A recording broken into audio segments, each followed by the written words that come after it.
খুন দেখাচ্ছ, খুন। আমি খুন দেখিয়ে দেবো, একটা দেখিয়ে দেয় খুন। জি, আবু বকর রাসূল কর্তৃক ঘোষিত জান্নাতি, তার বাপ আবু কুহাফা কাফের। খুন দেখাচ্ছে, খুন। ওমর রাসূলের ঘোষিত জান্নাতি, তার বাপ খাত্তাব কাফের।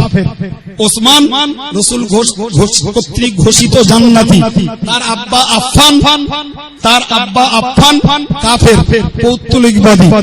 আলী রাসূল কর্তৃক ঘোষিত জান্নাতি, তার আব্বা কাফের, আবু তালেব। ভাই সালমান ফারসি, তার আব্বা অগ্নি উপাসক, অগ্নি পূজারী। হযরত আব্দুল্লাহ ইবনে সালাম, তার আব্বা ইহুদি। আরে ভাই, যত সাহাবী, জি, সমস্ত সাহাবীরা কাফেরের রক্তে, ইহুদির রক্তে, খ্রিস্টানের রক্তে, মুনাফিকের রক্তে, মুশরিকের রক্তে, সারা কাফেররা তৈরি, সারা সাহাবীরা তৈরি। মাথায় ঢুকেছে ছেলেরা? এই কি বলেছি বোঝা গেছে কি? নবী সাহাবীরা কাদের রক্তে তৈরি? কেউ কাফেরের, কেউ ইহুদি, কেউ খ্রিস্টানের, কেউ মুশরিকের, কেউ মুনাফিকের, কেউ অগ্নি উপাসকের। খালি 24 বরকানা কিছু বিহায়া বক্তা, ওদেরকে ধন্না পাটি বেরিয়ে যাওয়া সমাজে আছে। ফুরফুরা হুজুর আর ভাল লাগে না, ফুরফুরা হুজুর ভাল লাগে রে, দাদা হুজুরের খলিফা ভাল লাগে রে।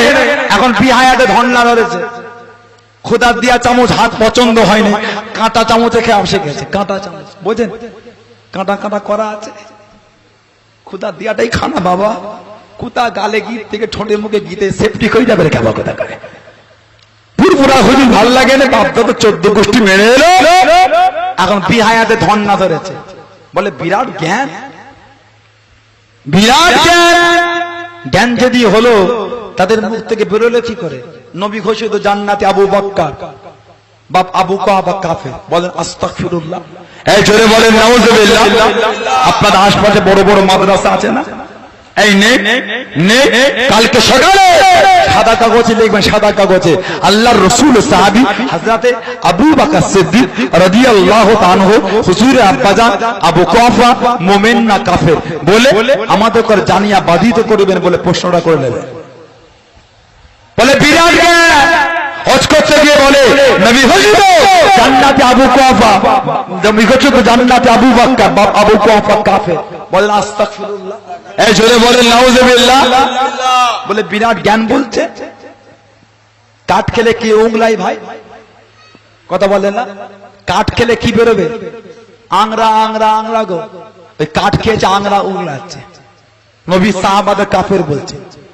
বলতে বলতে এমন একটা জায়গা এসে গেল, বলে সব নবী সাহাবাদের বাপেরাই হচ্ছে কাফের। বলেন আস্তাগফিরুল্লাহ। বলে কেউ মুশরিকের রক্তে, কেউ মুনাফিকের রক্তে, কেউ কাফের রক্তে, সাহাবাদের বাপেরা সব কাফের।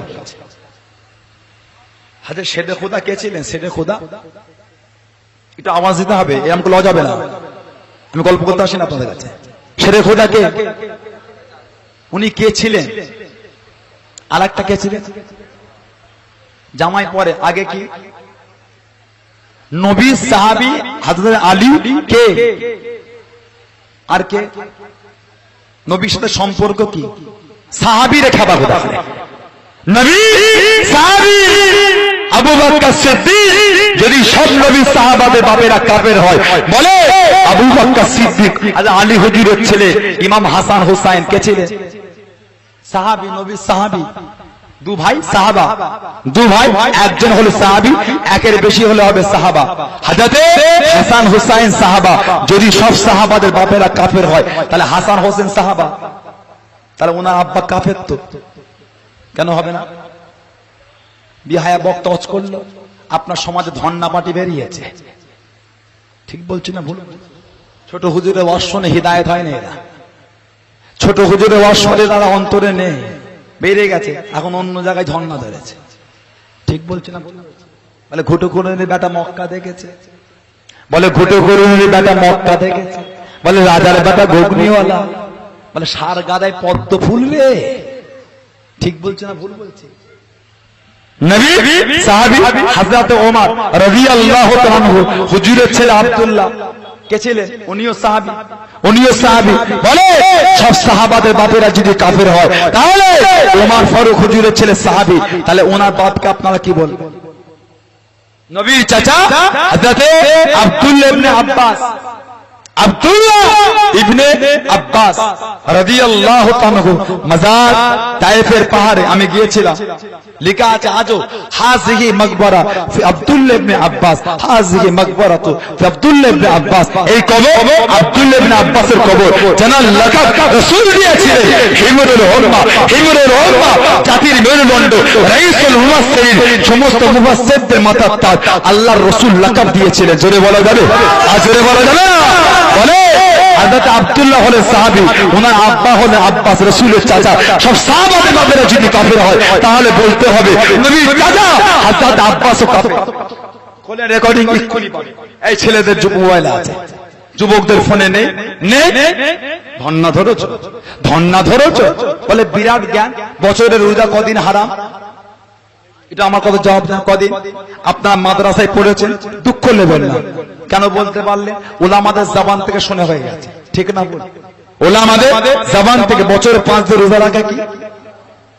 আপনার ইবনে মাদার বাপ এসেছে, আলেম ওলামাদের বাবু তাহরিমুস সাওম, বাবু তাহরিমুস সাওম, হারামা ইউহারিম তাহরিম, বাবু তাহরিমুস সাওম, রোজা রাখা হারাম। বাপ বাঁধা হয়েছে ইবনে মাজাহ, ইবনে মাজাহ, বছরে 5 দিন। ইয়াউমুল ঈদাইন, বাবু তাহরিমুস সাওম এসেছে। ইয়াউমুল ঈদাইন, তুই ঈদের দিন রোজা রাখা হারাম। আর ইয়াউমে তাশরিক, আর ইয়াউমে তাশরিক 3 দিন, কুরবানির পরের 3 দিন, এই 5টা দিন রোজা রাখা শরীয়ত ইসলামে হারাম। এখন কিছু ধন্না ধরেছে 24 পরখানা বড় বড় মুফতি বলে, বই লিখতে গিয়ে লিখছে বছরে 5 দিন রোজা রাখা মাকরুহ। আপনাদের এই এলাকায় মাকরুহ আর হারাম দুটো এক না আলাদা? জোরে বলে। বলে বিরাট জ্ঞান বলছে। পুরপুরা হুজুরা এলে বাপদাদার গল্প করে। হ্যাঁ রে বিহায়া, পুরপুরা হুজুরদের কাছে বসেই তো কলেমা দূর, দোয়া দূর, নামাজ কালাম শিখলি রে। নাই তো বেঈমানদের মতন চাল চলন ছিল তোদের। বেঈমান তাদের মতন চাল চলন ছিল তোদের। মুরব্বিরা কাঁচা টেনে ধরি হুদি পড়তো, হুকু টেনে ঘুরে বেড়াতো।